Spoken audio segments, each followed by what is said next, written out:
এ নেন শাশুড়ি মা, আপনার মেয়েকে ফেরত নিন। আমি ডিভোর্স ফাইল করে পাঠিয়ে দেবো। ঝগড়া ঝামেলা তো সব সম্পর্কেই হয়, তার জন্য তো আমরা আছি বাবা।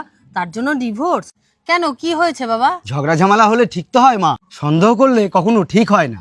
আর আপনার মেয়ে আমাকে এতটাই সন্দেহ করে সেটা বলার মতন। আমি বন্ধুর বাড়িতে কেন যাচ্ছি, নিশ্চয়ই আমার তার বউয়ের সাথে কোনো সম্পর্ক আছে। আমি অফিসে কেন যাচ্ছি, নিশ্চয়ই আমার ওখানে কারোর সাথে সম্পর্ক আছে। আমি বাজারে কেন যাই, টাটকা সবজি খাবো বলে, তাও আপনার মেয়ে সন্দেহ করে। আপনার মেয়ে মনে করে আমি বাজারে যাই, ওখানেও আমার কেউ আছে, বাজারে যেয়ে আমি তার সাথে সময় কাটাই। আমাকে ক্ষমা করবেন মা, আমি আর ওর সাথে থাকতে পারবো না। সন্দেহ না কখনো একটা সম্পর্ককে মজবুত করে না। সন্দেহ এমনই জিনিস একটা ভালো সম্পর্ককেও নষ্ট করে দেয়। তুই ওকে যত বেশি সন্দেহ করবি, ও তোর প্রতি ভালোবাসা তত কমে যাবে। আর এই সন্দেহের কারণে না তুই ভালো থাকতে পারবি, না ও ভালো থাকতে পারবে। এতে তোদের সম্পর্কটা নষ্ট হয়ে যাবে। আর আজকে এই তোর সন্দেহের কারণে ও আজকে তোকে ডিভোর্স দিচ্ছে। আর ও যে তোকে ডিভোর্স দিচ্ছে, এখানেও তোর সন্দেহ আছে। আর তুই ভাবছিস ওর অন্য কারোর সাথে সম্পর্ক আছে, তাই তোকে ডিভোর্স দিয়ে দিচ্ছে। শোনো বাবা, ও যদি তোমার কথা শুনে তো এবারে ভালো, আর না শুনলে তুমি ডিভোর্সের ব্যবস্থা করো।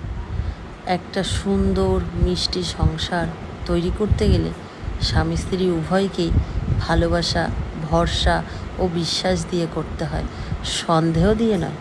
সন্দেহ মানুষের একটা ভালো সংসারকেও নষ্ট করে দেয়। তবে মা বাবা চেষ্টা করে যাতে তাদের ছেলেমেয়েরা ভালো থাকে, সংসার করে। তবে মা বাবাও চেষ্টা করে, কিন্তু কিছু কিছু সন্তানরা সেটা বুঝতে পারে, আবার কিছু সন্তানরা সেটা বুঝতে পারে না।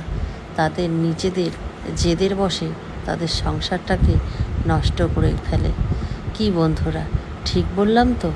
যদি ঠিক বলে থাকি তো কমেন্টে অবশ্যই জানিয়ে যেও। আর ভিডিওটা কেমন লাগলো অবশ্যই জানিও।